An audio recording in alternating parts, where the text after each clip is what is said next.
కిషోర్ గారు నమస్తే నమస్తే. నమస్తే. ఆ, గతంలో మన జగన్మోహన్ రెడ్డి గారిని కోడికత్తి కేసు విషయంలో ఆమె కూడా దళితులే పాపం. జులపల్లి శ్రీనివాసరావు కూడా దళితుడే. వాళ్ళ తల్లిదండ్రులు మన తాడేపల్లి సీఎం క్యాంప్ కార్యాలయానికి వచ్చారు చాలాసార్లు. మా పిల్లాడికి న్యాయం చేయండి, మీరు కోర్టుకు వచ్చి సాక్ష్యం చెప్తే మా అబ్బాయికి బెయిల్ వస్తుందని చెప్పని తిరిగేవాళ్ళు. వృద్ధులు బాగా ఛార్జీ డబ్బులు కూడా ఎవరోని ఇస్తే పట్టుకుని రావాలి ఇక్కడికి. వాళ్ళు చాలా దూరం, ఎక్కడో తూర్పుగోదావరి జిల్లా. ఛార్జీలు మనకి చాలా ఎక్కువ ఉన్నాయి కదా, పెట్టుకుని రావాలి. ఇక్కడికి వస్తే వాళ్ళకి ఎవరైనా డబ్బులు ఇస్తే ఆ డబ్బులని ఇక్కడ ఎవరైనా పెడితే అన్నం బొన్నం తినాలి, ముసలోళ్ళు కదా. అలాంటి వాళ్ళు అన్నిసార్లు కలవడానికి ప్రయత్నం చేస్తే కలవలైనా. అదే పార్టీలో ఉన్నటువంటి వాళ్ళ ఎమ్మెల్సీ ఒక అతన్ని చంపేస్తే ఆ ఫ్యామిలీ పాపం, ఆ తల్లి అనాథ అయిపోయి ఆయన భార్య కడుపుతోంది, ఆ డ్రైవర్ భార్య కడుపుతూ ఉంది. అది చాలా నేరం, అది పాపం కూడా. కడుపుతో భార్య, వృద్ధురాలైన తల్లి, ఆ కుటుంబానికి అతనే ఆధారు. అతను పోయి పలకరించాల. వాళ్ళు చాలాసార్లు న్యాయం చేయండి అని అడిగితే ఆ కేసే ఏం చేశారో తెలియదు. మళ్ళీ ఇప్పుడు ఈ కూటమి ప్రభుత్వం వచ్చిన తర్వాత దాని మీద ఏదో విచారణ జరుపుతున్నట్టున్నారు. అలాగా అమర్నాథ్ గౌడు చిన్నపిల్లోడు, వాళ్ళ అక్క స్టేజ్ ఎక్కి చెప్పిన తర్వాత మక్కను ఎందుకు ఏడిపిస్తున్నారంటే నోట్లో కాగితాలు కుక్కి కాల్చి చంపేశారని, అడిగిన పాపానికి చంపేశారని. 32 రోజులుగా అసలు కేసే పెట్టలేదట. ఎప్పుడు ఆ కేసు ఆ కాల్చి చంపేసిన వాళ్ళు ఎవరంటే వైఎస్ఆర్సీపీ వాళ్ళ తరపున ఆ రోజు వీళ్ళు నిలబడ్డారు. అనగానే సత్యప్రసాద్ ఎవరో ఎమ్మెల్యే వెళ్ళి నానా యుద్ధం చేస్తే అప్పుడు ఎఫ్ఐఆర్ వేశారు. అది అంటే ఆ రోజుల్లో ఏమో అవేమో వీళ్ళకి ధర్మంలా కనిపించట్లా. వృద్ధులైనటువంటి వాళ్ళని కనీసం వాళ్ళని ఓదార్చేంత భోజనం కూడా పెట్టలా. వాళ్ళని పాపం తరిమి కొట్టేవాళ్ళు. ఈరోజేమో రౌడీల కోసం, జేబు దొంగల కోసం రోడ్డెక్కి అరాచకాలండి. దారుణంగా కొడుతున్నారు ప్రజల్ని. ఏది దొరికితే దాన్ని పెట్టి కొడుతున్నారు. వాళ్ళని మాట్లాడాను అసలు పరామర్శించడానికి లేదు. ఏమంటారు, మీరు ఏమంటారు? అందరికి నమస్కారం అండి, ప్యానల్లో ఉన్న సభ్యులకి అందరికి నమస్కారాలు. ఈరోజు కొత్తగా ఏమి చెప్పబోయేది లేదు సార్. జగన్ అంటే క్రిమినల్ అని మరొకసారి ప్రూవ్ అయ్యాడు. ఎన్నో కేసులు ఉన్నాయి వాళ్ళ మీద, బెదిరింపులు, చైన్ స్నాచింగ్, ఇటువంటి కేసులు ఎన్నో ఉన్నాయి. ఆ కేసుల గురించి ప్రశ్నించడానికి పోలీసులు వెళ్తే వాళ్ళకు కూడా కొట్టిన పరిస్థితి ఉంది. క్రిమినల్స్ కోసం జగన్ పడే తాపత్రయం చూస్తే మరలా క్రిమినల్ సామ్రాజ్యాన్ని స్థాపించడానికి ఎంత కష్టపడుతున్నాడా అనిపించింది.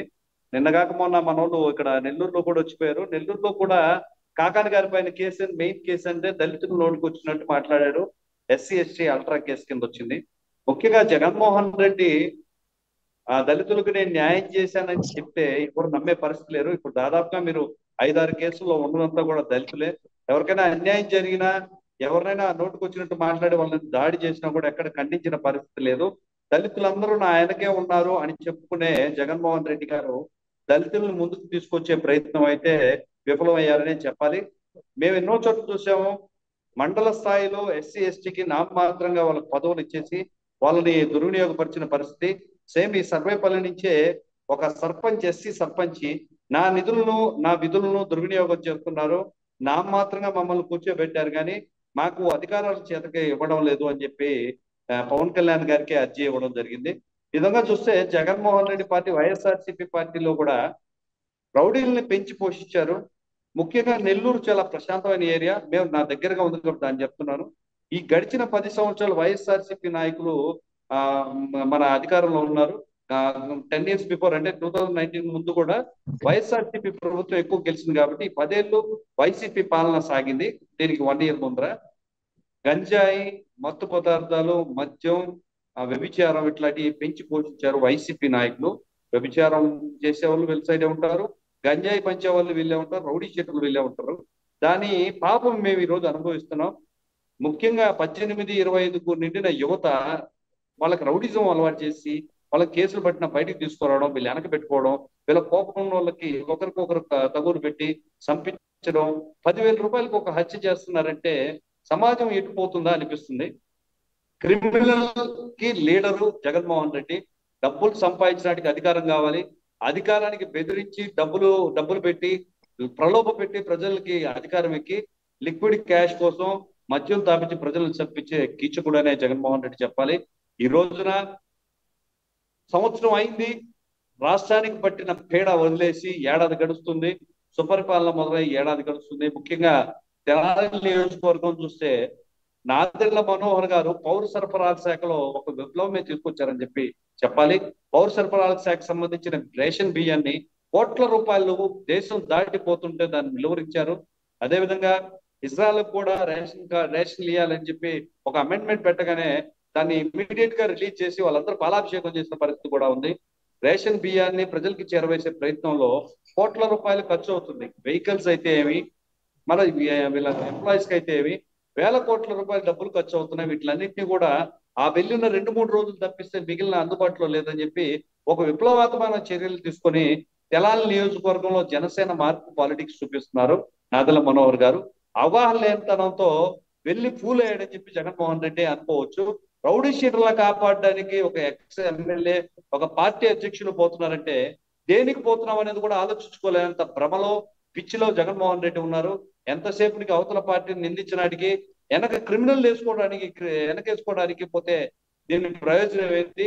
5 సంవత్సరాల గడిచిన కాలంలో పరదాలు కట్టుకొని ప్రజల్లో రావడానికి భయపడి జగన్మోహన్ రెడ్డి ఉన్నట్టుండి పేదల్ని, ముఖ్యంగా దళితుల్ని ఉద్ధరించడానికి పోయిన పరిస్థితి ఉంది. వాళ్ళ తల్లిదండ్రులు ఎట్ట కొట్టారో చూడండి అంటే ప్రజల్ని భయపెట్టిన వ్యక్తిని అసలు చంపేయాలండి.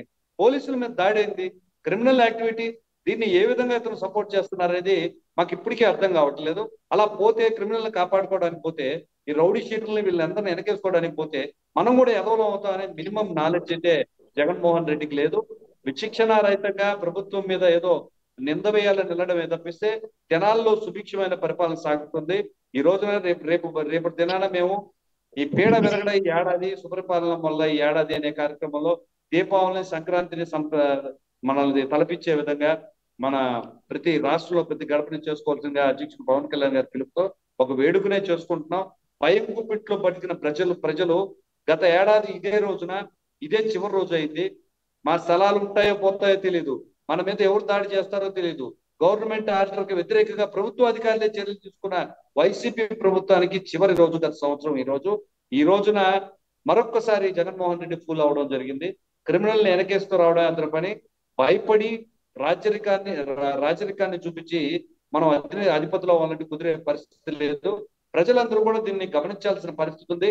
రౌడీయిజాన్ని, డబ్బుని దూరం పెట్టినప్పుడే నిజమైన ప్రజాస్వామ్యాన్ని అనుభవించగలం. క్రిమినల్ వైసీపీ నాయకులందరూ కూడా రాష్ట్రం నుంచి తరివేయాల్సిన పరిస్థితి ఉంది. ఏవైతే క్రిమినల్ కేసులు ఉన్నాయో వాళ్ళని కూడా రేపటి రోజున ఎలక్షన్ లో నిలబడడానికి కూడా అనర్హంగా ప్రకటించాల్సిన బాధ్యత ఉంది. ఈరోజు తెనాలి ఒక్క నియోజకవర్గమే కాదు, రాష్ట్రం మొత్తం కూడా ఈరోజు జగన్మోహన్ రెడ్డి సైడ్ చూసింది. క్రిమినల్ ని, దారి దోపిడీ వ్యక్తుల్ని ఏ విధంగా ఎంకరేజ్ చేస్తున్నారు, పార్టీలో ఎటువంటి వ్యక్తులు ఎంతమంది ఉన్నారు, వీళ్ళ చేత ఎట్లాంటి అఘాయిత్యాలు చేశారు అనేది ప్రజలందరూ గమనించాల్సిన పరిస్థితి. ఇటువంటి వారిని మరలా రాజకీయాల్లోకి రాకూడదు. మిగిలిన 11 కూడా వదిలిచ్చేసి ఈ రాష్ట్రం నుంచి వీళ్ళని తరివేసే పరిస్థితి ఉండాలి. అసలే ముందు కేసులు చూసినట్లయితే జగన్మోహన్ రెడ్డి మీద ఉన్న క్రిమినల్ కేసులు నేను దేశంలో ఏ నాయకుడి మీద కూడా చూడలేదు. దాన్ని ఒకసారి గెలిపించడమే తప్పు. మనకి ప్రజలు ఇట్లాంటి తప్పు మళ్ళీ చేయరు. ఇకది పులి స్టాప్ అయిపోయింది. మీరు డ్రామాలు ఆడినా, ఇటువంటి వేషాలు వేసినా కూడా చూసే పరిస్థితి లేదు. జరిగిన 5 సంవత్సరాల్లో ముఖ్యంగా దళితులపై జరిగిన జాడి చూస్తుంటే కావలి నియోజకవర్గంలో ఒక చదువుకునే పార్ట్ టైం ఎంప్లాయీ చేసుకునే ఒక దళిత ఉద్యోగుడిని వైఎస్ఆర్సీపీ నాయకుడు ఫోన్ పే లేదు, మా దగ్గర పని చేయడం లేదు అన్నదానికి ఆ మాలామాది గారి బూతులు వాడుతూ, దుర్భాషలాడుతూ, కాలుతో చేతితో తంతే హాస్పిటల్ అడ్మిట్ అయితే మా రాష్ట్ర ప్రధాన కార్యదర్శి మా నాగబాబు గారు పరామర్శించి కేసు పెట్టించడం, వాటికి శిక్షణ పడేవాడుగా చేయడం జరిగింది. ముఖ్యంగా వైఎస్ఆర్సీపీ నడిచిన అధికారం అదే. మన ప్రజల్లో ఉన్న ఈ 10 సంవత్సరాల్లో కుల ప్రాతిపదికన జనాలను విభజించి వాళ్ళ సొంత ప్రయోజనాలు గడుపుకున్నారే కానీ ప్రజలకు చేసింది ఏం లేదు. ఏ వర్గానికి చేసినా ఇది లేదు. ఏ కులానికి కూడా మీరు లోన్లు ఇవ్వలేదు. ఏ యువతను కూడా తన కాళ్ళ మీద తను నిలబడుకునే అవకాశం ఇవ్వలేదు. ఉద్యోగాలు కల్పించలేదు. పెన్షన్ లో కోత విధించారు. మిమ్మల్ని మళ్ళా రాణించే పరిస్థితి లేదు. ముఖ్యంగా రాష్ట్ర ప్రజలందరూ కూడా క్రిమినల్ కి అవకాశం ఇవ్వకూడదని మరొకసారి మనవి చేస్తున్నాం. రైట్